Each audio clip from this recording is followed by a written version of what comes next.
Hello everyone. Today we are going to study about isomerism in coordination compounds, जो कि बहुत important एक topic है इस chapter का. So let us begin. Isomerism की जब हम बात करते हैं तो क्या होता है? The compounds having same molecular formula but different structures or spatial arrangements.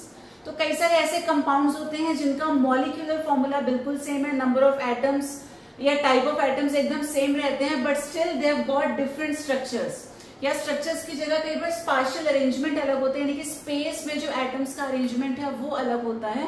तो ऐसे कंपाउंड्स को हम बोलते हैं isomers and the phenomena is known as isomerism. अब अगर टाइप्स की बात करें तो यहाँ दो टाइप की आइसोमेरिज्म हमारे पास होती है. One is known as structural isomerism and the other is stereo. अब स्ट्रक्चरल के केस में मॉलिक्यूलर फॉर्मूला बिल्कुल सेम रहेगा, लेकिन अलग क्या होगा, जो इसका नाम है, यानी कि structures would be different. Molecular formula same but structures would be different. और जो ये स्टीरियो आइसोमेरिज्म होती है, यहाँ पर भी मॉलिक्यूलर फॉर्मूला सेम होता है कंपाउंड्स का, लेकिन स्पेस में जो उनका अरेंजमेंट है, जो स्पाशियल अरेंजमेंट होता है, that is different. Now further structural isomerism is of 4 types. Coordinate या कोऑर्डिनेशन भी उसको बोल देते हैं. Then we have hydrate, ionization and linkage. 4 इसके टाइप्स हैं.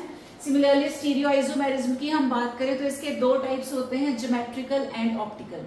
अब क्वेश्चन की अगर हम बात करें तो कोई भी 1 या 2 कंपाउंड्स आपको दे दिए जाते हैं और सीधा सीधा वो पूछते हैं कि बताइए which type of isomerism will be exhibited by this given compound. तो आपको इस सारे के सारे पार्ट्स चेक करने होते हैं कि आउट ऑफ दीज 6 कौन कौन सी आइसोमेरिज्म वो जो गिवन मॉलिक्यूल है या जो गिवन कंपाउंड है वो एग्जिबिट करेगा. तो सबसे पहले तो ये पार्ट्स के नाम आपको याद होने चाहिए. For that we have a very simple trick. अब वो ट्रिक क्या है? Chill and go. तो इतना सा आपको याद रखना है. तो ये चिल होगा, ये वाले 4 part, CHIL, coordinate, hydrate, ionization and linkage, और गो हो गया ज्योमेट्रिकल एंड ऑप्टिकल. तो चिल एंड गो यानी कि 6 पार्ट्स हमारे यहाँ पर कवर होते हैं. Now will be discussing them one by one in detail.